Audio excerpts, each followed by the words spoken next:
Hola, mi nombre es Constanza Evans. Bienvenidas a Mamás. Estoy agotada. Voy a colapsar. Contando los minutos para que se duerman. Son algunas de las frases de mamás que escucho todo el tiempo. En este episodio conversamos con Agustina, que es psicóloga perinatal y experta en salud mental materna, sobre la delgada línea que caminamos todas las madres y que separa el esfuerzo sano del burnout materno. Hablamos de estrategias para cuidar de nosotras mismas y de nuestra salud mental, incluso cuando las circunstancias se ponen muy difíciles. Hola Agustina, ¿cómo estás? Hola, ¿cómo estás, Constanza? Un gusto estar aquí. Qué gusto tenerte por aquí, es un placer conversar contigo hoy. Como te decía hace un ratito, soy fan de tus reviews de series y de películas, así que gracias por esos reviews que haces tan interesantes. Y bueno, hoy día estamos en este espacio porque vamos a hablar de salud mental materna, y de hecho en el podcast hemos hablado un montón de veces de salud mental materna. Hemos hablado de depresión postparto, de fobias de impulsión, hasta de psicosis postparto hemos hablado. Pero nunca hemos hablado de cómo nos sentimos todas constantemente bajo presión y cómo eso es una amenaza a nuestra salud mental y qué podemos hacer desde la prevención para nosotras cuidarnos y no llegar a ese límite. Y siento que esa pregunta nos concierne a todas. O sea, cuando yo escucho a las mamás de la comunidad del podcast, es una constante que estoy al borde del colapso, ¿no? Entonces, quería conversar este tema contigo, que eres psicóloga, y bueno, quisiera pedirte que te presentes primero, ¿no? Sí, claro. Tu nombre, tu edad. Claro, bueno, muchas gracias por esta invitación y por este tema, que me parece, además de valioso, ¿no? Como muy importante de iluminarlo, porque como vos decís, es un tema que nos atraviesa a todas las que maternamos hoy. Pero bueno, me presento, mi nombre es María Agustina Capurro, soy de Argentina, tengo 45 años y soy psicóloga. Hace unos cuantos años ya, unos 12 años que trabajo casi exclusivamente en la clínica perinatal y reproductiva, es decir, que trabajo con mujeres y familias que están en periodo perinatal y también en etapa reproductiva, es decir, que están deseando o en la búsqueda de un embarazo o no. Okay. Soy mamá de dos chiquitas que ya no son tan chiquitas, de Esmeralda de 11 años y Montserrat de 8, y también soy mamastra de ya dos grandotes, de Isabela y Valentín, que tienen 20 y 22 años. Así que bueno, ese es un poco mi pequeño recorrido y cómo llego hasta acá hoy.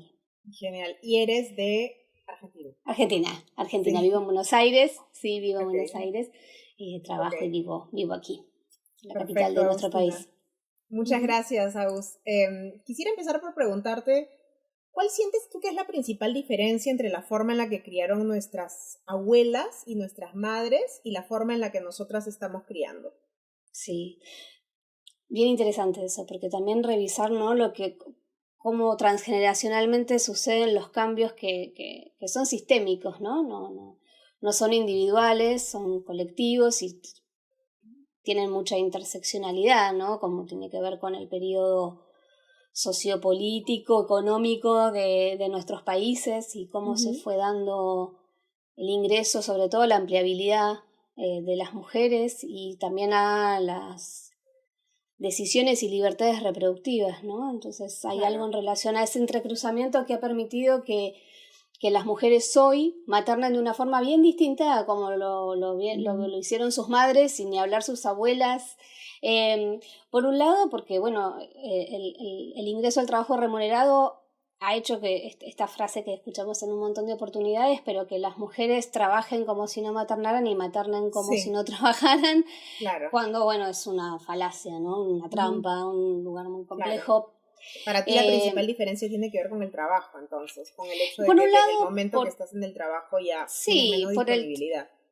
Por un lado es el trabajo, por otro lado es, bueno, las grandes ciudades, ¿no? Vivir en grandes ciudades, en grandes conglomerados urbanos donde no tenemos muy en claro quiénes son nuestros vecinos, quién vive enfrente, quién vive al lado, quién vive arriba, muy distinto a quizás comunidades más pequeñas donde, ¿no?, generaciones atrás, que además la familia extendida ¿no? Vivía de manera más cercana, con lo cual la crianza con primos, con primas, con tíos, con sobrinos, con la hermana de la abuela, con la hermana de la vecina, la y la otra vecina. El concepto de comunidad y de crianza en comunidad estaba más a la mano, estaba más cercano, formaba parte de la diaria, ¿no? Esto no es tan común de encontrar hoy, insisto, ¿no? En las grandes ciudades, en donde las mujeres, por un lado, trabajan fuera de casa también, ¿no? E incluso en aquellas que no trabajan fuera de casa también, ¿no? Porque hay algo de una crianza en mayor soledad en términos de red, de acompañamiento, en aislamiento. Que eso además se marcó muchísimo durante la pandemia, ¿no? Fue bien clarito, ¿no? Ahí se notó bien cómo habíamos quedado las madres solas adentro de nuestras casas, ¿no? Con nuestros hijos bueno, más desligadas de la potencial red.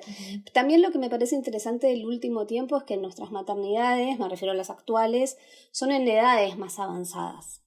Sí, ¿no? Ya no nos encontramos tan fácilmente, ¿no? Digo, insisto, no sé en todas las realidades, pero digo, hay maternidades más 35, más 40 años que hoy son más habituales de encontrar, ¿no? Eso hace que nuestras las madres de esas mujeres sean mujeres más grandes, ¿sí? Y que por tanto también la red de cuidado sea más difícil. Antes mujeres más jóvenes, con madres más jóvenes, ¿no? Más disponibles en un montón de aspectos. Es verdad. Yo he conversado con mujeres que, por ejemplo, han tenido sus hijos a los 42, 43, 45 años y te dicen, sí, bueno, mi mami me ayuda, pero yo también la tengo que cuidar a mi mami. Claro, entonces, se da el doble cuidado, ¿no? Las abuelas tienen 80 años, ¿no?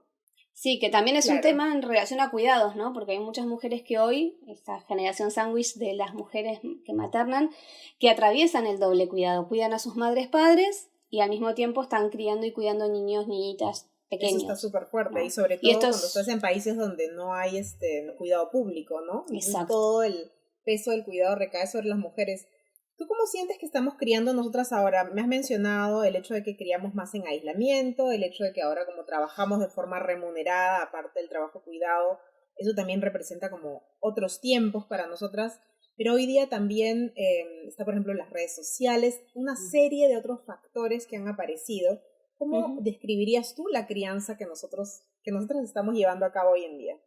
Sí, es bien interesante eso, porque por un lado es paradójico, ¿no? O sea, estamos en un contexto de mucho acceso a la información, que bienvenido sea, porque nos ha permitido como estar anoticiados de un montón de cuestiones en relación a las crianzas, incluso sobre nuestras propias vivencias, ¿no? Que ha sido muy interesante este último tiempo, sobre todo por la democratización de esa información, ¿no? Como de un acceso masivo, ¿no? Homogéneo.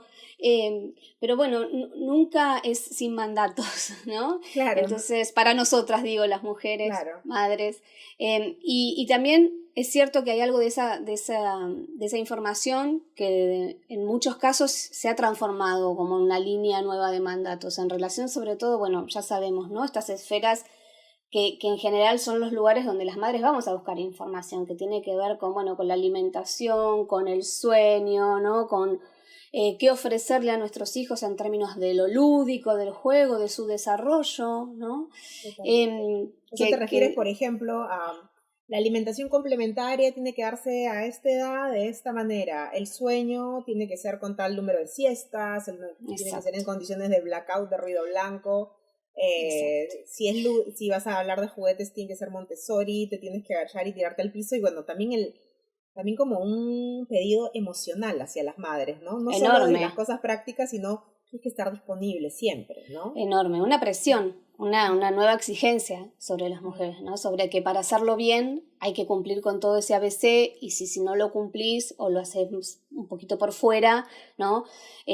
Bueno, ya sos una mala madre o no estás cumpliendo con aquello que se espera que una madre, ¿no? Cumpla hoy, que es, bueno, alimentar saludablemente siempre, todo el tiempo a sus hijos, ¿no?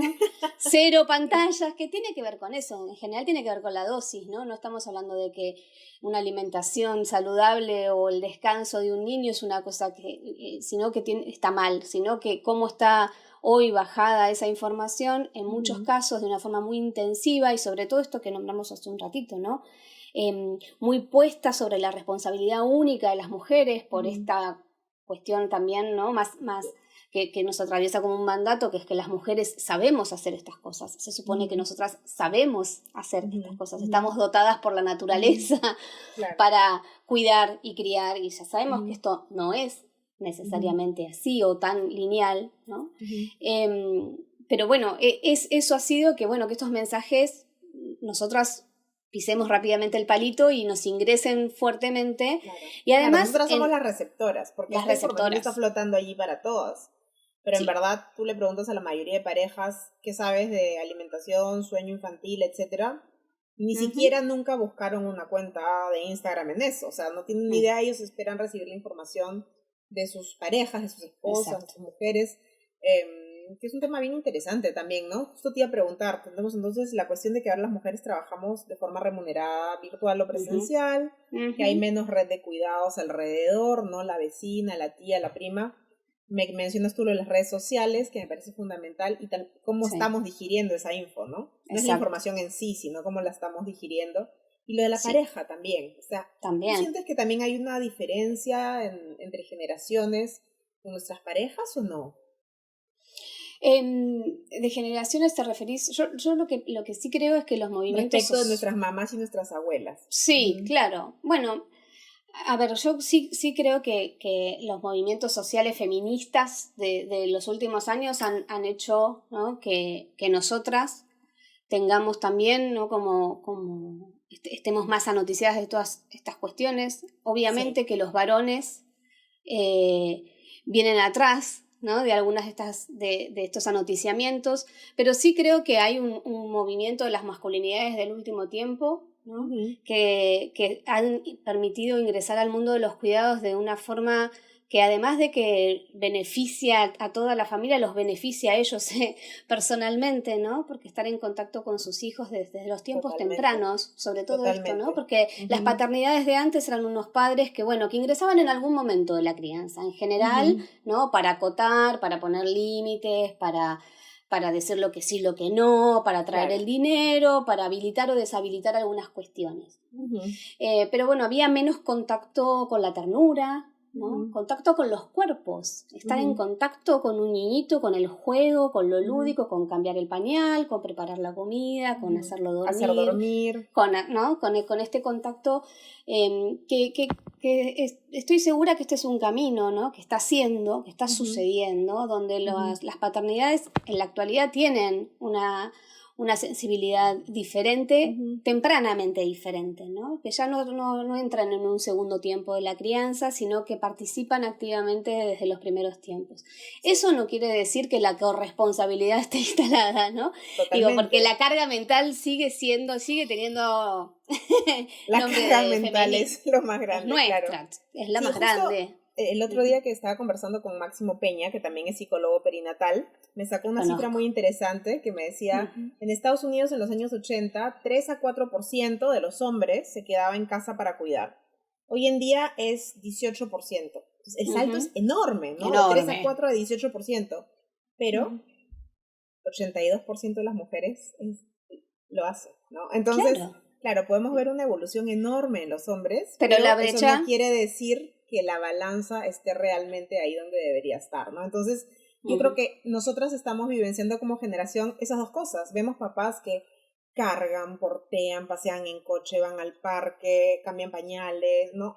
Pero desean hacerlo, además desean hacerlo. Hacerlo. Esto me parece súper importante, que no es solamente hacerlo, sino que desean hacerlo, quieren estar ahí. Quieren llevar a sus hijos al médico, escuchar, entender, ¿no? Esto me parece importante porque también esto tiene que ver con habilitar algo en relación a la emocionalidad distinto, no solo al hacer, a la tarea en sí misma, sino al contacto con una emocionalidad que además hace que sean familias menos violentas, menos agresivas, ¿no? Donde todos los límites son trabajados de una forma diferente, ¿no? Claro, ya no es el espera que venga papá, que papá lo resuelve, ¿no? Sino que hay algo absolutamente distinto en términos de campo emocional, ¿no? Que esto me parece muy importante. Sí, de acuerdo, porque cuando todos se bajan al cuidado, cuando todos cuidan, es mucho más fácil cuidarse entre los adultos también. ¿no? Exactamente, exactamente. Y empatizar con el cansancio y empatizar con el agotamiento y el por qué, ¿no? Cierta irascibilidad a cierta hora del día porque ya no se puede más, ¿no?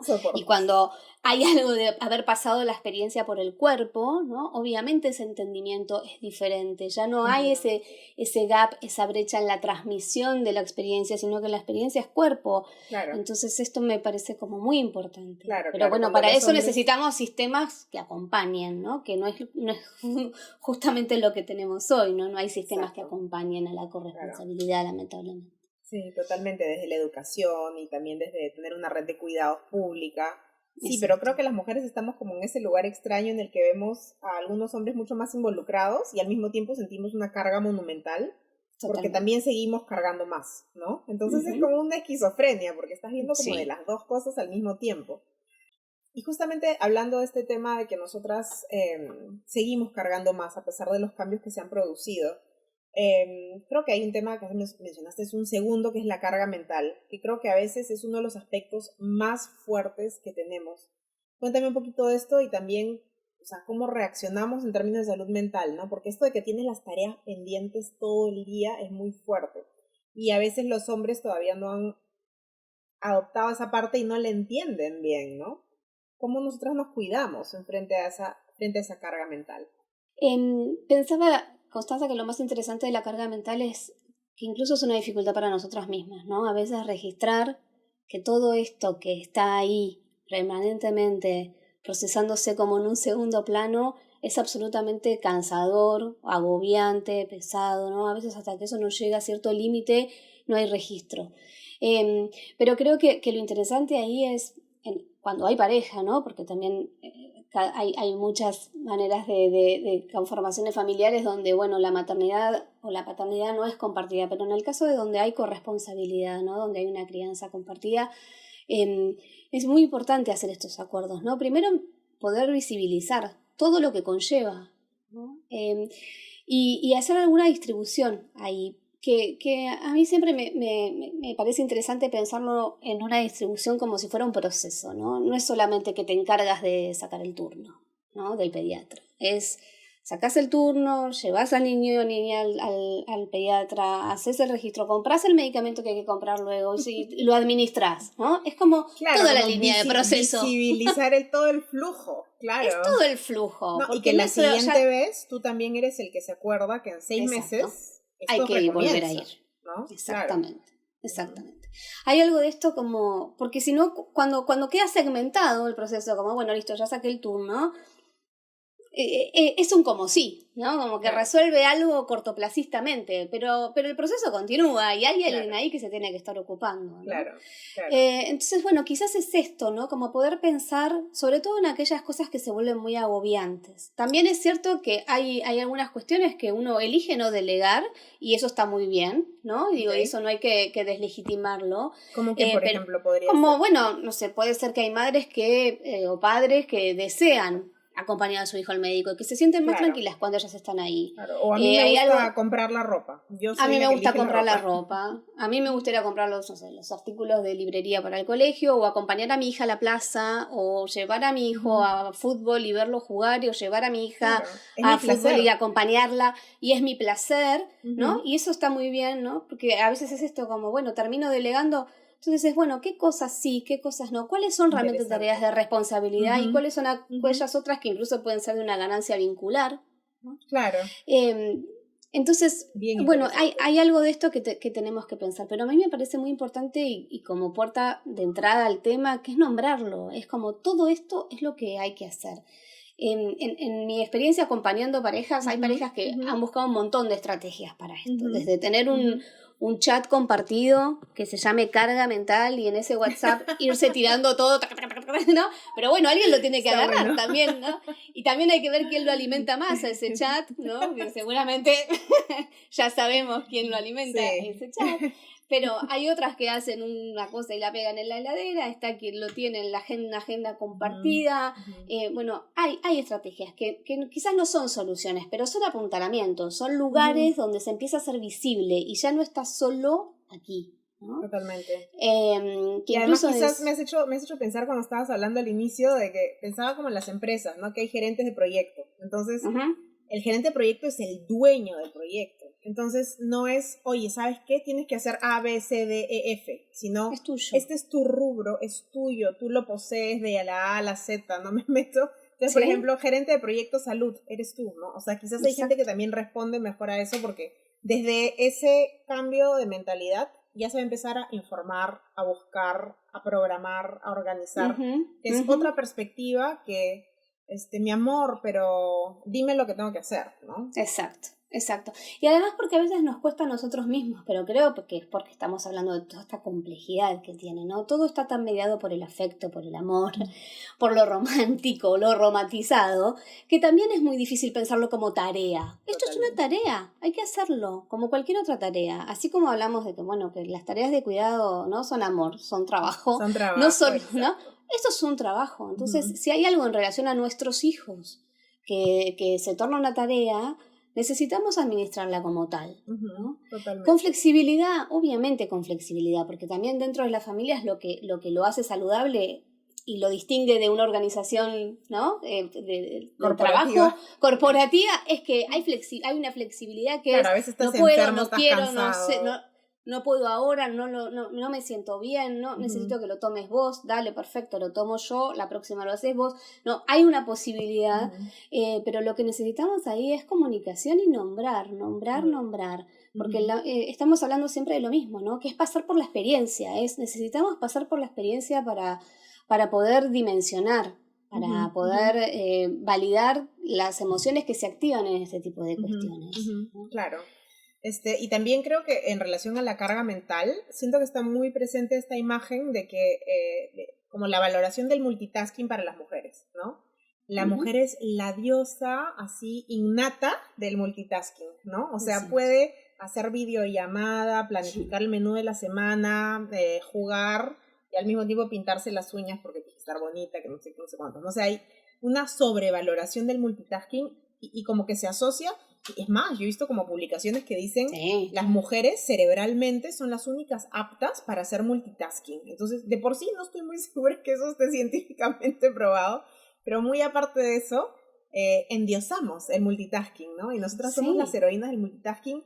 ¿Qué repercusión tiene esto sobre nuestra salud mental y también cómo nos protegemos un poco, ¿no? Claro. Bueno, todo la perdón, y te lo dice una multitasker así adicta al multitasking, o sea, no estoy acusando a nadie. Bueno, pero ahí tenemos que discriminar otra vez, ¿no? Desde el mensaje colectivo y después la experiencia singular, ¿no? O cómo cada uno va habitando estas cuestiones en la medida que eso no se convierta, no taclee tu deseo, no genere malestar.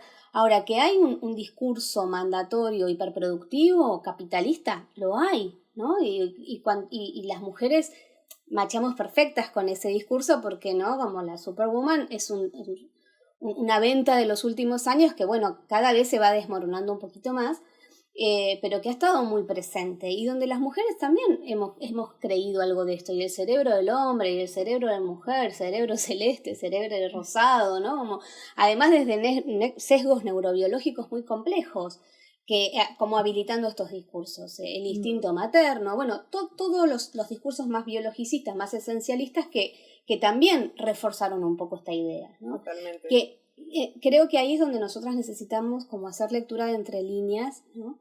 También porque, insisto, después en cada vivencia singular habrá que ver esto cómo se inscribe, cómo se anuda con nuestra historia. También a veces hay como un hacer, que tiene que ver con otras cuestiones, hablando de salud mental, ¿no? Claro. Digo, o sea, ¿qué estás tapando cuando haces, también, ¿no?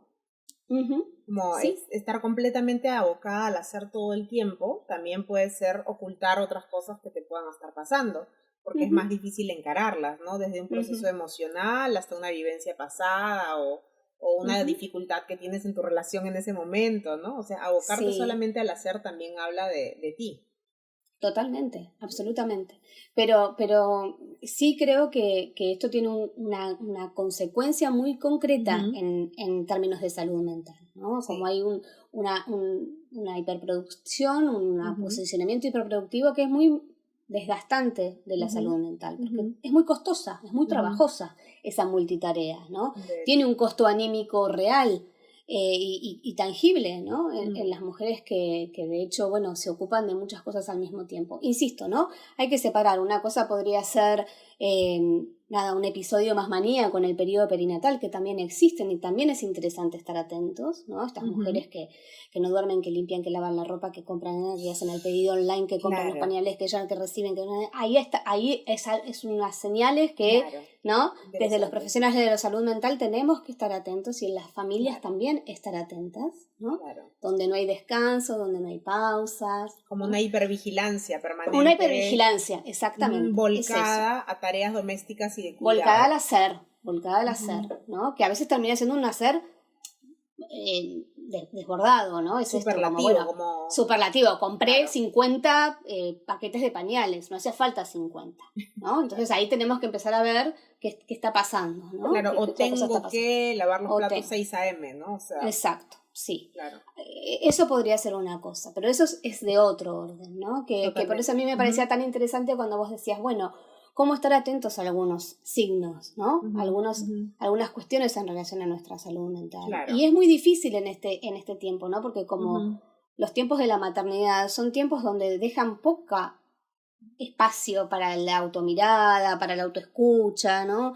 Para el registro de qué nos está pasando, para los tiempos personales, para recuperar algo de esto, ¿no? Como de momentos de solitud, no de soledad. Sí. Soledad hay un montón en la maternidad, ¿no? Pero de solitud, de estar bien con una misma y de poder tener estas conversaciones internas que son tan necesarias. Es cierto que el discurso del autocuidado es un discurso complejo, ¿no? Porque por un lado, bueno, necesitamos tener presente la importancia, ¿no? De este autorregistro que estamos nombrando, de poder nombrar oportunamente lo que nos está pasando, ¿no? Con un otro, con una otra, buscar espacios, ¿no? Donde uno pueda oxigenarse, puedan conectar con lo que nos hace bien, con lo que nos revitaliza, con lo que nos reenergiza, pero al mismo tiempo, ¿no? Es una tarea más. Claro. Otra vez está sobre nuestra carga mental, ¿no? Además tengo que hacerme tiempo para mí y instrumentar mucho para eso. Entonces realmente es laborioso. Claro.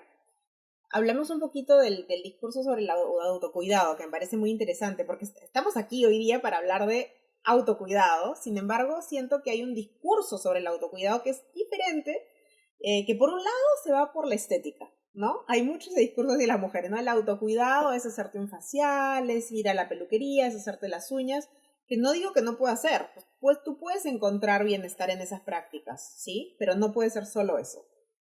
Y por otro lado hay un discurso del autocuidado como ir al gimnasio, hacer deporte, encontrar tiempos para ti en los que, digamos, te sientas satisfecha, realizada, y que está bien, pero a veces si viene desde el mandato y no lo realizas, te genera culpa, ¿no?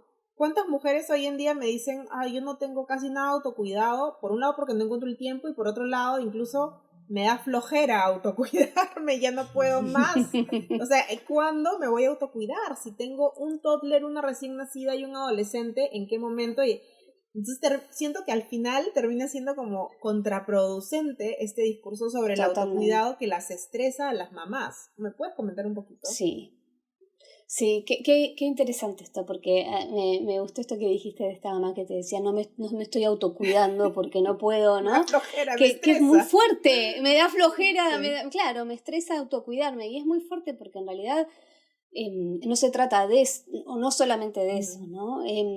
Que creo que otra vez ahí volvemos a los enlatados, ¿no? Así como para el discurso con los niños o niñas, o para con las infancias es que tenemos que aprovisionarles de ciertos alimentos, de ciertos juegos, de ciertas formas de hacer, ¿no? Y ser, con nosotras pasa algo parecido, ¿no? Como el autocuidado es tenés que ir al gimnasio, tenés que ser una mamá fit, tenés que alimentarte de tal forma, y entonces estás haciendo cosas por vos. Que claro que sí, para muchas, ¿no? Y está muy bien para aquellas que sí, y puede ser, ¿no? El punto es que otra vez ese ABC mandatorio o aspiracional, que lo que otra vez borra, ¿no? Es la singularidad de cada una, Claro. que es, bueno, quizás para vos tu autocuidado es tiempo para pensar, para crear, para conectar con tus aspectos más creativos, ¿no?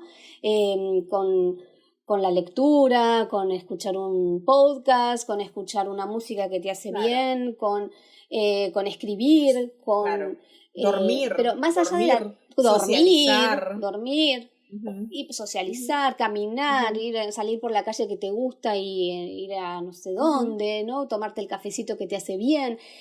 Pero más allá de la actividad en sí Ujú. misma, ¿no? Creo que lo importante es esto, ¿no? Como esa posibilidad de tener presente que hay espacios que nosotras necesitamos para nosotras. Espacios, lugares, momentos, personas, el formato que sea para cada una de nosotras, ¿no? Pero esto es lo interesante de no perder la propia voz, Sí, ¿cómo ¿no? Es muy conectamos? fácil perder ¿Cómo la propia conectamos voz. con nuestro autocuidado, pero el auténtico, ¿no?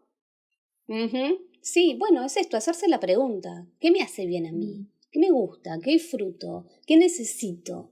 ¿No? Porque quizás esto que vos decís, quizás lo que necesito es eh, hablar con una amiga, salir con mi pareja y tomar un café y charlar tranquilo, sin que medie nadie, ¿no? No sé, contacto con la naturaleza, lo que Muchas cada cosas. uno necesite.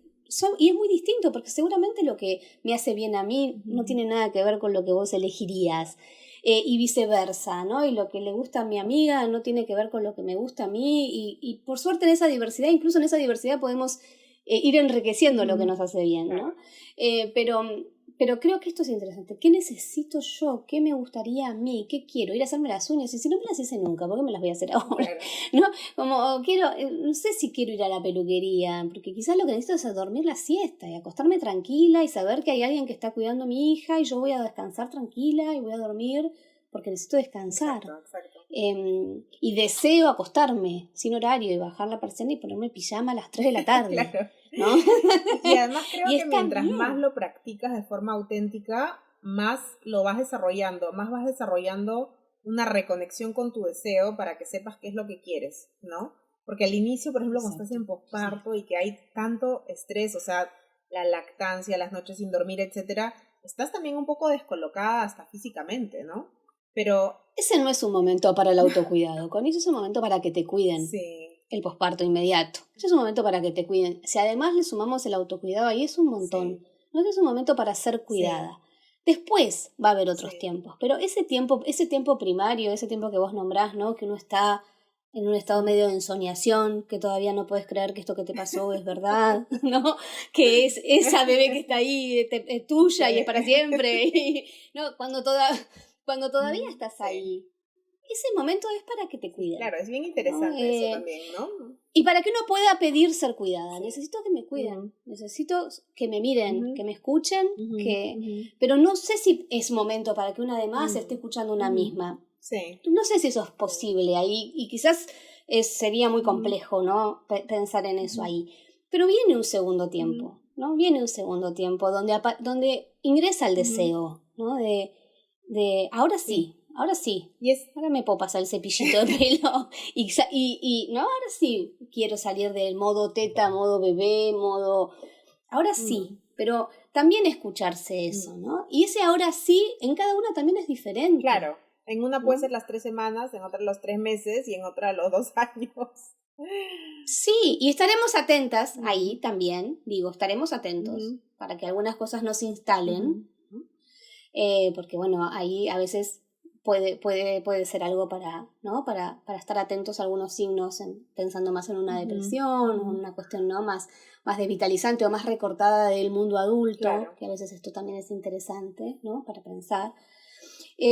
Pero esto, saber que hay momentos, que hay tiempos, que va a haber un tiempo para poder escucharse a una misma. Ahora, sí, que hay que tener registro de que ese es un tiempo que probablemente el sistema no te lo dé, que el mundo no está preparado para que, lamentablemente y tristemente, ¿no? Y en los últimos tiempos esto lo escuchamos más, porque la crisis del cuidado es una realidad global, no es una realidad de adentro de nuestras casas. Sucede que sobre el último trimestre del año pasado en Estados Unidos se reconozca como una problemática de salud pública el estrés parental. Digo, sin mirar a Estados Unidos necesariamente, pero ese reconocimiento como una problemática de salud pública es muy interesante Claro. ¿no? Como para validar todo esto que venimos diciendo las mujeres madres hace mucho tiempo. Esto es una realidad de salud, ¿no? El estrés es una problemática de salud y el burnout parental existe, sí. ¿no? No es una entelequia o una forma de nombrar un estado. Realmente es un cuadro que tiene en sí mismo características que lo hacen necesario de abordaje profesional, claro. muchas veces. Ahí te quería hacer varias preguntas, porque por un lado está lo de que es un sistema, ¿no? Que nos está fallando, no solamente es adentro de nuestras casas, Sí, porque a veces también esto nos puede causar cierta preocupación o angustia o culpa que dices, no estoy logrando que esto funcione en mi casa. Es que no es en tu casa, es en todas las casas, ¿no? Es en tu ciudad, es en tu provincia, es en tu país, es en tu continente, es en el mundo. sí, No solamente sí. estamos criando con estresores de los, como ya mencionamos, ¿no? O sea, parimos más añosas, tenemos un trabajo remunerado fuera de casa, poca red de cuidados, las redes sociales, pero aparte, ¿qué sostenes, qué soportes nos han quitado, ¿no? No solamente las presiones adicionales, sino qué parte nos quitaron. ¿Qué dirías tú? No sé, opíname en general, ¿qué podemos hacer? Sí, es difícil, ¿no? Porque también es muy difícil, pero bueno, yo pensaba antes de conectarnos, ¿no? Que justamente cuando la problemática es sistémica, y que es importante nombrarla así, darle contexto porque desculpabiliza, ¿no? Porque si no, es esto que vos nombrabas, esta sensación de ineficacia se vuelve como, bueno, yo no estoy pudiendo con esto, ¿no? Pero entonces es muy importante poner contexto y entender que estamos hablando de una cuestión contextual, epocal, pero que al mismo tiempo podemos hacer pequeños movimientos. Son pequeños, pero son nuestros, ¿no? Y eso es mucho. Como pequeños tacleos al sistema, ¿no? Pequeñas revoluciones, ¿no? Y, aunque suene un poco, digo, en esto, más hacia adentro, pero sí, porque también esto es replicable en la medida que uno pueda decir, ¿no? Incluso con sus amigas madres, con otras madres, ir compartiendo. ¿Cómo hacemos nosotras? Bueno, hacemos juntas, juntémonos, busquemos otras. Con cuidado quiero ir también ahí, porque a veces el mandato de la tribu también es un mandato, ¿no? Tenés que tener una tribu de madres que sean... Sí, no, pero sí también entiendo es a qué vas. Por complicado. ejemplo, una de las principales formas de hackear la maternidad en solitario son las amigas madres, ¿no? O sea, lo he experimentado mucho aquí. Y como dices, no debe ser un mandato. Para la que no quiera, no lo hace y listo, ¿no? O si no te funcionó porque no te cruzaste con las chicas correctas, ya no importa, pero... O no tiene la gran tribu, quizás la tribu es una. Y esa una, dos. Y está muy bien. Y son ellas. ¿Quizás es WhatsApp? Es WhatsApp, exacto. Claro. Quizás está... Pero están, ¿no? Hay alguien, hay otra, que no es tu pareja, que no es, que es otra. Es otra que puede tener un código compartido, ¿no? Donde incluso es posible copensar juntas en estas estrategias que nombrábamos hace un ratito. Bueno, a mí me funciona esto, hice esto y me hizo bien, me organicé así, me salió así, no sé. Hay algo como de poder hacer un amasado juntas que siempre es muy sostenedor, aunque sea para cositas muy puntuales, muy chiquitas, muy nimias, muy cotidianas. Claro. Es esa amiga con la que te encuentras en el parque todos los días y dura una hora el encuentro, pero es el encuentro del día durante 2 años. Es el encuentro. Claro, y a veces ni siquiera hablan de nada, ¿no? Pero es el encuentro. Y ahorita se me viene a la mente una pregunta que en verdad, sabes que muchas mamás me la han hecho en la comunidad del podcast y siempre me cuesta mucho responder. Que me parece muy fuerte, que algunas mamás me han dicho, yo materno sin ninguna red de apoyo, o sea, no tengo pareja, no tengo padres encima mío, no tengo realmente amigos con quien pueda contar, también hay madres que me dicen, me he separado y no tengo red, u otras que me dicen, soy madre soltera de múltiples, y yo, cuando me dicen, ¿cómo hago para cuidarme? Yo estoy como, en mi cerebro suena, no sé, o sea, ¿cómo haces cuando por razones diversas de la vida, que tú elegiste o que no elegiste, te encuentras en una situación de aislamiento en el momento de ser madre? Y no es la mayoría de mujeres, pero siento que igual hay un porcentaje, porque la pregunta me regresa en redes sociales. Es recurrente. Sí, que bueno, esto es lo complejo del caso por caso, ¿no? Si uno va a casos singulares, hay muchas maternidades, ¿no? Muchas maternidades, y no nos estamos metiendo con un montón de maternidades que tienen características que las hacen muchas más complejas en términos de poder registrarse una misma, ¿no? Maternidades de niños o de niñas neurodivergentes o con discapacidades o con... Bueno, allí hay otras variables que se cruzan que son muchas más complejas de apuntalar, ¿no? Ahora, así todo, hay otras también. Y quizás, bueno, ahí lo que tenemos que pensar es que a veces, yo no digo que sea lo único, pero a veces es a partir de los hijos que aparecen las redes, ¿no? Digo, estos niños que se empiezan a escolarizar y que aparecen a ver otras madres ahí, ¿no? Entiendo que a veces los hijos llegan y no llegan en el contexto que uno deseaba y esperaba, y uno deseaba maternar con su mamá y su mamá no está, o no hay relación con esa mamá, o esa mamá no es toda la abuela que uno desearía que sea, y la pareja se evaporó, o nunca estuvo, o no hubo pareja. Los hijos llegan y transcurren las crianzas y los cuidados mientras transcurre la vida, y nos van pasando cosas con nuestros hijos en paralelo, ¿no? Y a veces se inicia de una forma y el mundo cambia y tenía un trabajo remunerado y dejé de tenerlo y lo que creo que es importante ahí es, bueno, mucho trabajo con una misma, ¿no? Que quizás es muy difícil porque hay poco espacio, hay poco tiempo, pero esto, ¿no? Como saber que va a haber un tiempo que va a llegar, los niños no tienen 6 meses toda la vida, no tienen un año toda la vida, ¿no? Digo, hay algo de luego ellos con sus propias necesidades también, que también hay que estar ahí y estar muy atentas a esto, ¿no? Como los espacios propios de las infancias. Me refiero a sus saltos evolutivos, a cómo también ellos se van socializando y generando sus propias redes, y hay un amiguito y hay una amiguita y se va con la amiguita y de repente vos tenías una tarde libre cuando no habías planificado tener una tarde libre los próximos 6 meses y te encontrás con un rato libre porque se fue a tomar la merienda con la mamá de fulanito y menganita. Y hay algo de esto que empieza a suceder. Por supuesto que es complejo cuando hay muchas de estas cuestiones que vos nombraste, ¿no? A mí me cuesta pensar, pero esto no solamente en las maternidades, en la vida, ¿eh? Siempre hay alguien, siempre hay alguien, siempre hay alguien. Incluso cuando uno rastrea las historias de mayor resiliencia, de mayores traumas, de mayor dolor, siempre hubo alguien que apareció, que dijo algo, que donó una palabra, que donó tiempo, que donó momento, que siempre hay alguien. Bueno, quizás ahí hay que, ¿no? Rastrear quién, compañero de trabajo, una compañera de trabajo, alguien, siempre hay alguien. Sí, es verdad. Entiendo que no es sencillo, ¿eh? Claro, no es sencillo para nada. No. Pero me gusta como ese espacio de esperanza que abres, y creo que es muy cierto también, ¿no? A veces no necesariamente va a ser una tribu de mujeres madres quien te va a sostener.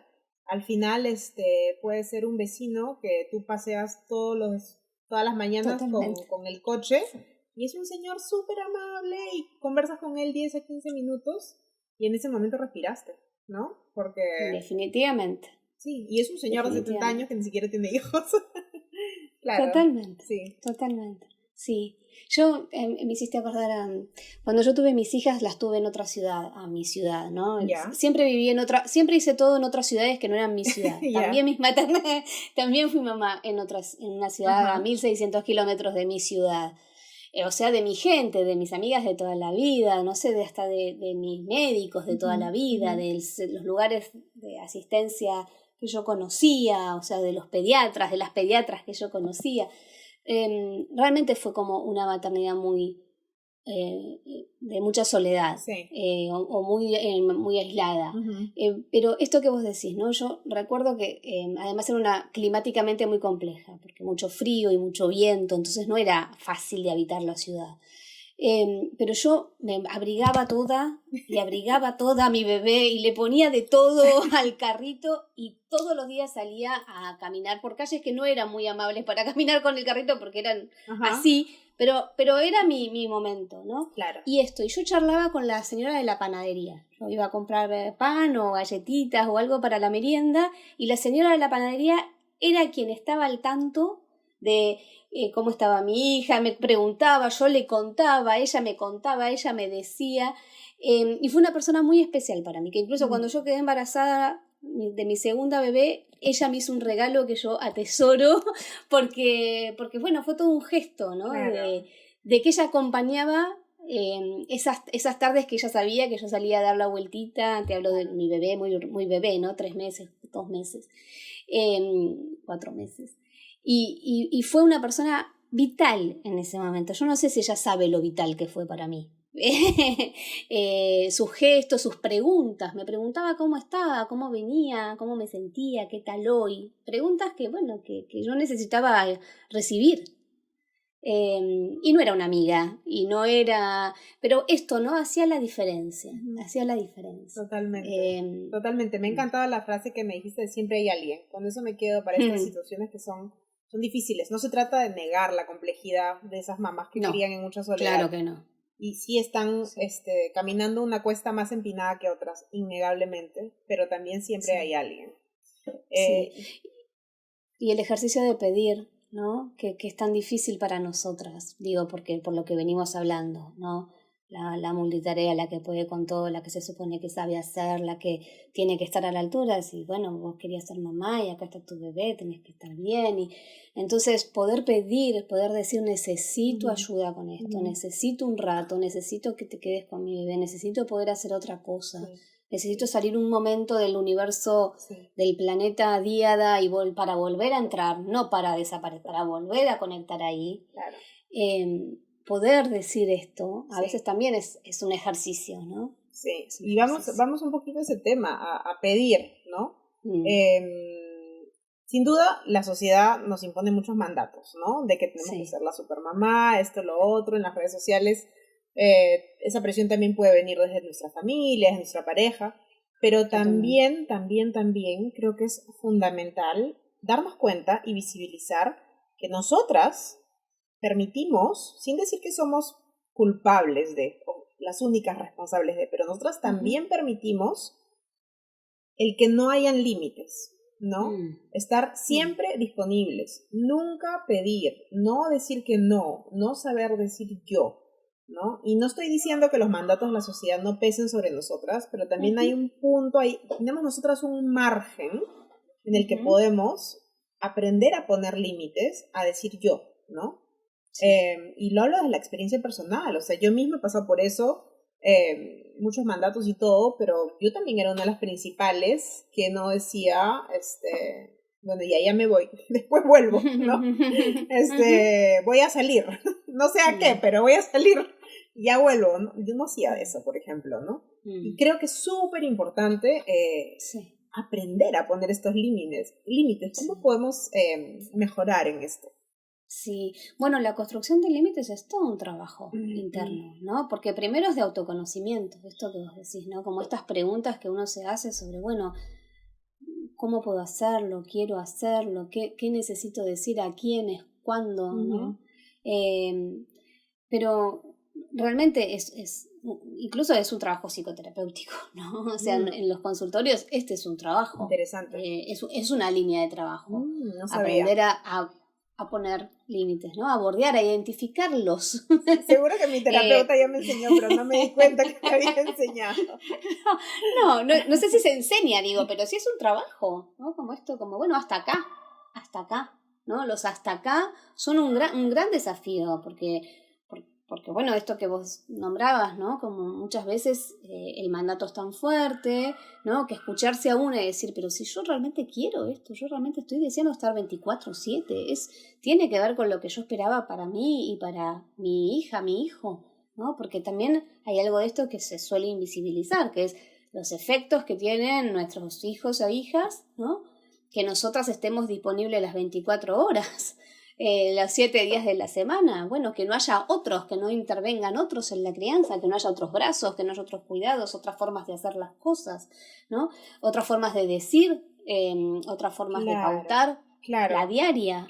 Lo importante que es eso, porque eso enriquece el campo vincular, emocional de ese niñito, de esa niñita, ¿no? No es solo mamá. Claro. No solo mamá sabe hacerlo, puede hacerlo, quiere hacerlo. También viene fulana, viene alguien, viene papá, viene mamá, la otra mamá, viene la tía y nos dice, bueno, y mamá me alza así, y papá me alza así, y está bien, ¿no? Y hay otras formas.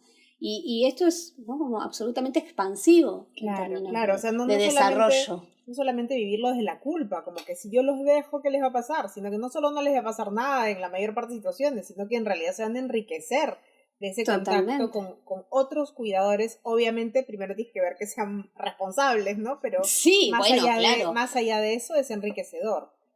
Sí, definitivamente, ¿no? Pero bueno, sí es todo un trabajo ¿no? Como por eso es tan transformadora la maternidad, ¿no? Porque claramente nos exige como una profundidad hacia ciertos cimientos, ¿no? De quiénes somos, de qué queremos, de cómo queremos hacerlo, de cómo podemos hacerlo, de hasta dónde podemos y queremos hacerlo, que realmente es de un diálogo interno tan hondo, ¿no? que realmente incluso es muy potente, ¿no? Tiene mucha potencia. Y creo que eso es el lado luminoso de la maternidad que también necesitamos, ¿no? Como subrayarlo. Ese lado luminoso que es esto, ¿no? Como quizás en pocas experiencias, no sé en cuántas otras experiencias, tan contundentemente, ¿no? En tan poco tiempo cronológico, una vivencia, tantas modificaciones en el cuerpo, en la psiquis, en las emociones, en la dinámica, en la rutina, en los horarios, en el, ¿no? En el cuerpo, en lo que desea, en lo que la angustia, en lo que la sensibiliza, como esta experiencia. Claro, completamente transformadora. Completamente es como una dinamita. Con lo bueno y con lo malo. Exacto. ¿No? Es como es una explosión, ¿no? Es como un Big Bang del que van a salir, o como subirse, no sé, a una montaña rusa, ¿no? Te va a dar miedo, pero en esa adrenalina también hay un montón de cosas que suceden en esa experiencia súper, súper potente. Y si vamos un poco... Para la que no estamos preparadas, ¿no? Para la que nunca estamos preparadas. Y para en la que nos vamos a equivocar, porque nos vamos a equivocar. Y el equívoco forma parte y el equívoco es necesario. Y justamente en ese equívoco vamos a encontrar verdad, porque es como esto no salió como yo deseaba, entonces voy a poder reformular algunas cuestiones que me van a acercar a mi verdad, ¿no? A lo que yo realmente deseo y quiero. De esta experiencia, qué mamá quiero ser, qué mujer quiero ser, cómo quiero ser con mis hijos, con mis hijas, que sin romantizar, porque no tiene que ver con eso, con el ideal de la mamá que quiero ser, sino realmente esto, como de quiero ser una mamá que está siempre al límite del agotamiento, del desborde, o necesito, ¿no? Como estos intervalos, a mí me gusta esa palabra, porque no es ni pausa, no es ni punto, no es ni me escapo, es un intervalo. El intervalo es eso, ¿no? La obra continúa. Pero necesitamos, ¿no?, como hacer algunos reacomodamientos. Claro. Me gusta también intervalo. Si te gusta nuestro contenido, suscríbete a nuestros canales y únete a nuestra comunidad de mamás en Instagram. Estamos en tus plataformas favoritas de escucha: YouTube, Spotify, Apple Podcasts y Buzzsprout. Y si miramos las señales a las que deberíamos estar atentas, ¿no? Entrando un poquito más al tema del burnout materno, ¿no? ¿Qué cosa deberíamos estar mirando, no? Porque muchas, a la hora que son las 6, 7 p.m., estamos en trance, ya no puedo más, que empiezas a contar los minutos para que se vayan a dormir, y eso es casi un escenario cotidiano, ¿no? Pero ¿cómo distinguimos el momento en que nos estamos acercando a un límite que en verdad es peligroso para nosotras, ¿no? Porque una cosa es el hartazgo del día a día, que puede ser parte de la vida también, que nos pasa en la oficina, nos pasa en muchos lugares. Y otra cosa es, wow, esto se está volviendo algo muy peligroso para mi salud mental. ¿Cómo distinguimos? Sí, creo que me parece re importante esta pregunta también, porque digo, esto de discriminar este cansancio que forma parte ¿no?, del repertorio de la vida. Y otra cosa es, ¿no? Como, bueno, signos de alarma, signos realmente para estar atentos. Y pensar en esto del burnout parental realmente como un estrés sostenido, ¿no? Y nosotros sabemos que las situaciones de estrés sostenidos traen como consecuencia un conjunto de signos y de síntomas somatoemocionales, somatopsíquicos, ¿no? O sea que son físicos pero también son emocionales, que conversan, ¿no? Que están todo el tiempo en conversación. Entonces creo que lo más importante, para mí siempre lo más importante, porque bueno, creo que es un gran indicador de un montón de otras cuestiones y siempre es algo que tenemos que resguardar, que es el sueño, el descanso, ¿no? Y yo sé que sueño y maternidad es una combinación, ¿no? Pero estoy hablando de no dormir, estoy hablando de no dormir de verdad, ¿no? No es del sueño interrumpido, de dormir pocas horas, del no puedo dormir, no puedo conciliar el sueño, no hay descanso posible, no se duerme. ¿Te refieres, ¿no?, a una persona que no duerme nada en toda la noche? O sea, 0 horas. Que duerme 1 hora, que duerme 2 horas, que duerme 40 minutos, se despierta y duerme otros 40 minutos, que se duerme a las 6 de la mañana 1 horita, ¿no?, que existe, que esto sucede, ¿no? Que a veces es una semana así y luego te reís, deja de ser así, ¿no? Sí. Esto sostenido, sostenido en el tiempo. Estamos hablando Claro. de cuestiones sostenidas en el tiempo, Claro. ¿no? Porque sabemos que el sueño es guardián de un montón de otros procesos neurofisiológicos. Entonces, en la medida que el sueño esté deteriorado, bueno, va a permitir o va a favorecer que otros procesos neuroendocrinos que tienen alto impacto en el ánimo, ¿no?, también se desordenen.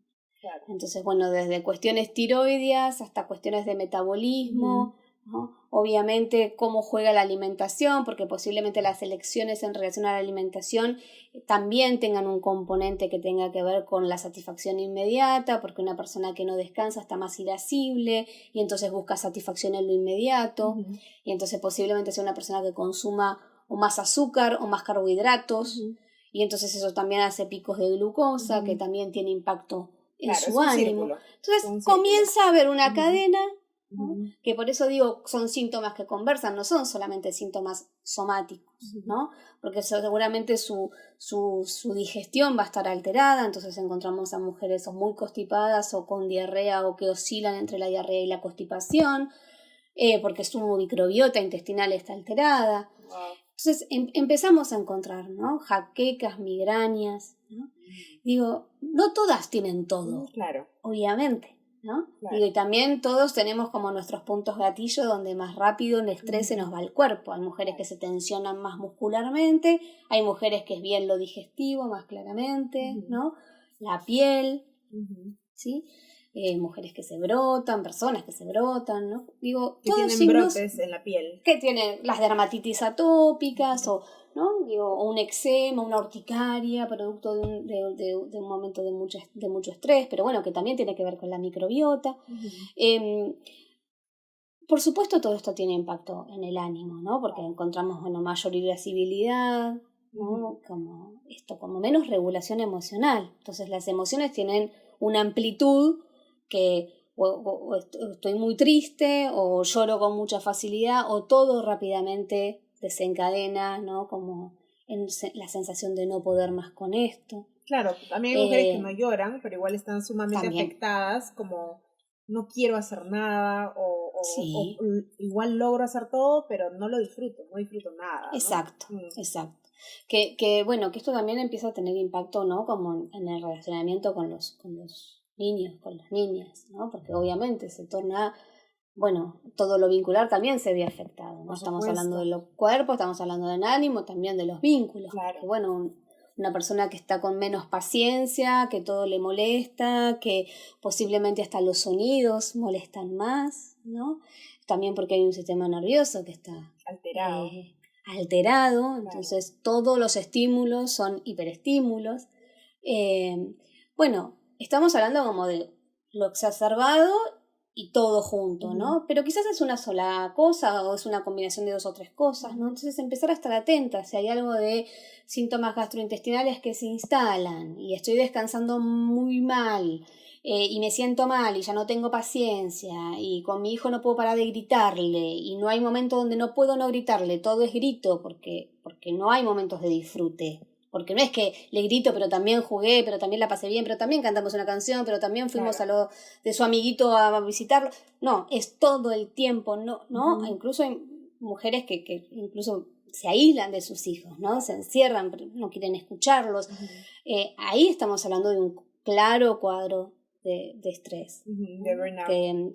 De burnout, que es el estrés por los cuidados, ¿no? El burnout es una patología, ni siquiera, pero es un conjunto de síntomas y de signos que se empezó a describir en el personal de salud, en el personal sanitario, ¿no? En aquellas personas que tienen responsabilidad sobre los cuidados de otros. Esto es exactamente de lo que estamos hablando. Claro, es exactamente lo mismo.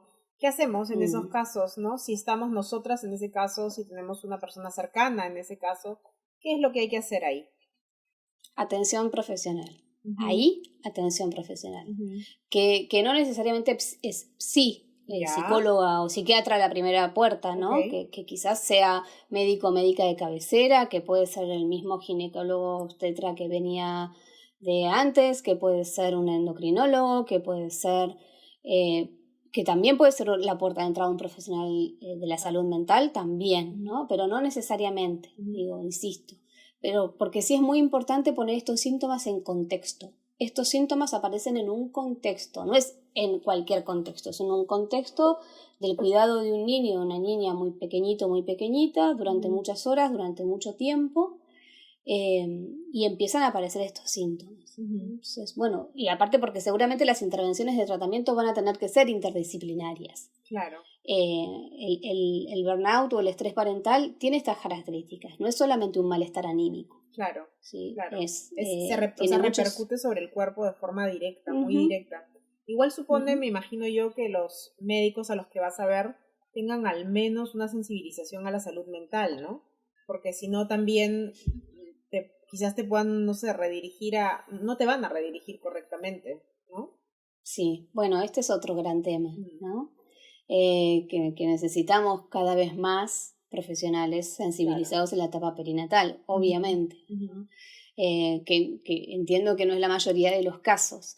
Y que no es tan sencillo encontrar un profesional que pueda hacer lecturas desde este contexto que nosotros estamos hablando hoy. Claro. Hay mamás que me han dicho, por ejemplo, que fueron al ginecólogo, el ginecólogo nunca les mencionó temas de salud mental. Cuando ellas tuvieron depresión postparto, el ginecólogo ni cuenta se dio, a pesar de que ellas explicitaron diferentes síntomas.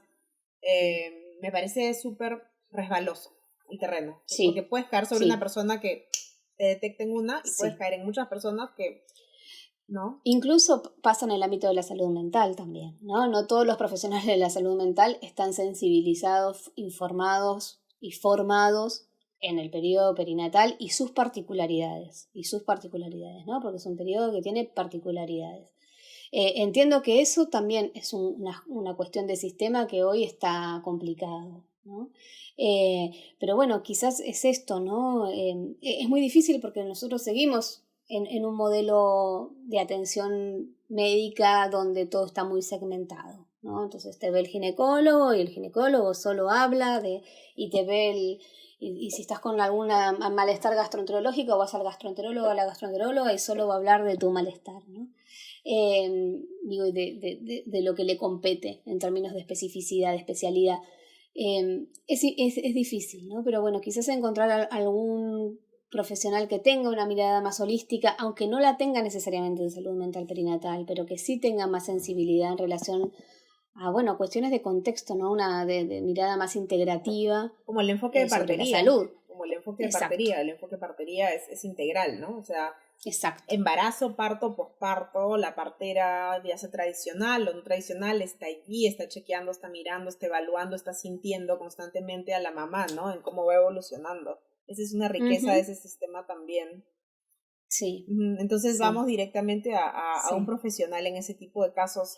Bueno, estamos hablando de casos donde la sintomatología está absolutamente presente y donde va a necesitar abordaje, ¿no? Obviamente, ahora desde lo familiar, desde lo vincular, también podemos acompañar esto, ¿no? ¿Cómo o sea, ahí claramente lo que necesitamos es tiempo de rehabilitación. O sea, una persona que estuvo sometido a un estrés sostenido por mucho tiempo, ¿no? Y empieza a tener consecuencias, ese estrés en el deterioro de su salud, necesita rehabilitarse, o sea, poder volver a habilitarse, y para eso va a necesitar tiempo de descanso, tiempo de calidad de descanso, ¿no? Que no es como si estás descansando, pero en realidad no. Y no solo significa tener tiempo para dormir en la noche. No, también es durante el día, ¿no? Exactamente, sí, exactamente. Y además, bueno, todas aquellas estrategias que sirvan, ¿no? Para rehabilitar el estrés, que insisto, en cada persona puede ser muy diferente, pero es científicamente comprobado que hay un trípode que cada vez tiene más patas, ya no son solamente 3, es un trípode que se empezó a deformar un poco, pero que siempre hablábamos del trípode de la alimentación, el descanso y la actividad física, pero que ahora también sabemos que es el contacto con la naturaleza y que son las relaciones sociales. Las relaciones sociales son que es esto de lo que venimos hablando, es esta conversación con un otro, es contar con un otro, es saber que hay un otro ahí disponible para uno, que también incluso puede ser un profesional en este contexto, que puede ser tu psicóloga, que puede ser tu psicólogo, ¿no? Que puede ser tu espacio terapéutico, psicoterapéutico, donde vos sabés ahí que va a ser un espacio seguro, cuidado y cuidadoso, para empezar a trabajar incluso, bueno, en cómo hacer para que también algo de este estrés no se repita, no se instaure como modus operandi, funcionamiento en el mundo, de tu maternidad, ¿no? De tu maternidad, claro. De tu vida, ¿no? Entonces, bueno, entender por qué esto sucedió, que va a haber una multiplicidad de factores y en cada historia va a ser diferente esa multiplicidad de factores, y cómo hacer para que esto, bueno, no vuelva a suceder, o estar advertidas, ¿no? Que en momentos de estrés o en momentos estresores, porque en la vida va a seguir habiendo momentos estresores, que no solamente son el nacimiento de un hijo o una hija, o la crianza de un hijo o una hija. Bueno, ¿qué cosas a mí me hacen, ¿no? de contrapeso? Son lugares por donde yo metabolizo mis emociones de una forma que no se vuelvan, ¿no? obstructivas o destructivas para mi psiquis, para mi cuerpo, claro. ¿no? Entonces ahí hay que, y ahí puedo nombrar un montón de cosas en relación a las experiencias de mis pacientes, ¿no? Actuales y de años anteriores, pero muchas mujeres que hayan descubierto hasta vocaciones, no sé, mujeres que se han puesto a escribir y que han terminando, ¿no? Como generando un espacio de ellas con la escritura, con el arte, ¿no? Bueno, ya sabemos toda la potencia que tiene las prácticas creativas, claro. creadoras, el arte, para sublimar, ¿no? Cuestiones donde la palabra a veces necesita más soporte que solamente esto, ¿no? El ida y vuelta. Totalmente. Y creo que además cuando pasa un burnout o que rozas en todo caso el burnout en la etapa perinatal, una de las cuestiones más importantes para nosotras es poder delegar el cuidado de los hijos, que creo que no es nada fácil, ¿no?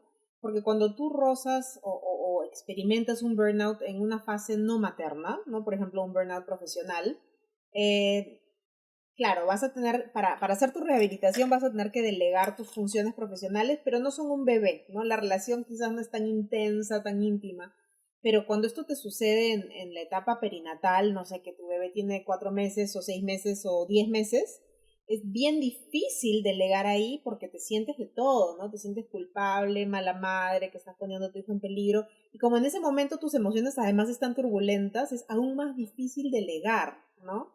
Y creo que eso es un tema fundamental y te quería hacer esto no solo para el momento de la crisis, sino también en general, ¿cómo podemos aprender a delegar un poquito más? Yo creo, mientras te escuchaba pensaba, me parece muy importante esto, porque quizás es ir de menos a más, ¿no? Quizás al principio, cuando vos decís esto tan importante también, que a veces no es un burnout, es rozar un burnout, ¿no? Quizás ahí no se pueda de primera mano o en un primer step delegar los cuidados del hijo o la hija. Quizás lo que se delegue sea todo lo demás. Pero no el cuidado de un hijo o de una hija, porque se vuelva más estresor todavía, más estresante todavía, ¿no? Digo, cuando una práctica o cuando un hábito, cuando algo es más estresante que lo que estaba estresando, ya no es terapéutico, ¿no? Entonces, ahí quizás es todo lo demás. Es quien te ayude con la comida, quien te ayude a cocinar, que te ayude con la compra, que te ayude a que tu casa sea una casa donde vos puedas estar bien, te sientas bien, tu cama esté bien, tu ropa esté lavada, la ropa de tu bebé esté limpia y en el cajón estén los pañales. Quizás eso es en un primer step, ¿no? Luego va a haber un segundo momento o un tercer momento donde además haya espacio para que otro u otra entre más al cuidado de la bebé, ¿no? Pero quizás es como circunferencias concéntricas, ¿no? Como ir más desde lo satelital para luego ir viendo, ¿no? Pero nunca hacer intervenciones tan obligadas, obligadas, que pueden volver muy intrusivas. Claro, ¿no? como tu suegra va a venir 5 horas y tú te tienes que ir al gimnasio. Tremendo. Sí. Eso sería contraproducente. ¿No? Claro. Es muy violento. Sería una intervención un poco salvaje, ¿no? Porque no cumpliría con lo que necesitamos, que lo que necesitamos es calma, ¿no? Ir introduciendo calma, ir trayendo tranquilidad, ir diciendo, ¿no? Que esa carga de tareas y mental vaya como esto de menos a más, haciendo más lugar para lo otro, pero necesitamos que haya más lugar, pero de a poquito. Creo que este siempre es un desafío, ¿no? En este periodo, de a poquito, ¿no? Y eso es algo que yo trabajo mucho en mi consultorio, como no va a ser ya, pero va a ser. Entonces vamos a ir de a poquito, haciendo cosas, esto que yo nombro como que a veces es muy pequeño el movimiento, capaz que es muy sutil que alguien venga y te deje comida para la noche, pero a la noche va a ser mucho, ¿no? Quizás en el día parece un movimiento muy simple, claro, pero a la noche tener tu cena preparada fue un montón, claro, ¿no? Y esos registros van a ir haciendo. Entonces, de a poquito. Pero sí me parece importante como no hacer intervenciones bruscas, ¿no? No hacer intervenciones intrusivas, sino que sea la persona que pueda expresar sus necesidades, ¿no? ¿Qué es lo que necesito para empezar a sentirme más tranquila? Claro, porque eso también la reconecta consigo misma, ¿no? Sí, por supuesto. Si no es ella quien decide lo que va a hacer para sentirse mejor, sigue la desconexión. Exacto. Exactamente. Pero bueno, es esto, es dejarse cuidar otra vez, es dejarse sostener, es registrar la necesidad de ser sostenida, de lo bien que se siente cuando uno tiene donde, ¿no? Claro. Donde apoyarse, claro, y que hay alguien que está disponible para que vos puedas ir yendo más despacio, claro, no dejando de ir. Claro. Más despacio. Claro, y entonces no es necesariamente delegar en ese punto, porque en ese punto quizás a veces no puedes delegar el cuidado de tus hijos, te hace más mal que bien. O no quieras. O no quieras hacerlo. ¿No? Muchísimas gracias, Agustina, por todas estas respuestas. Gracias por haber compartido con nosotras. Creo que esta conversación muy fluida que hemos tenido puede acompañar a muchas mamás en como dices tú, su vida cotidiana y mirarse, ¿no? Sobre todo, que a veces es una de las cosas más básicas y más poderosas, pero que no estamos haciendo, mirarnos, atrevernos a mirarnos, a decir yo, a decir no, muchas cosas que parecen sencillas, pero no lo son. No lo son, sobre todo en un tiempo donde, bueno, es tan arrasadora la vivencia, es todo tan fuerte, ¿no? Es tan conmovedor también, todo se conmueve tanto, se moviliza tanto, que es fácil perderse ahí. Es todo un ejercicio, ¿no? Encontrarse en este tiempo, pero realmente ahí creo que hay mucha posibilidad. Cuando nos encontramos con nosotras mismas hay posibilidad de esto que vos decís, de poner límite, de decir yo, decir yo quiero, yo deseo, esto no quiero, esto no va más, esto así sí, esto así no. Y entonces en esa verdad que es de cada una, que en cada una es diferente, bueno, se empieza a construir el bienestar. Totalmente. Muchísimas gracias, Agus. Gracias Te a ti. mando un fuerte abrazo y estamos en contacto. Nos vemos. Un beso enorme. Gracias. Adiós. Es el fin de este episodio. Gracias por llegar hasta aquí. Si te gustó este episodio, califica el podcast en Spotify y suscríbete a nuestro canal en YouTube. Sé parte de nuestra comunidad mamás.podcast en Instagram y no te pierdas ninguna novedad.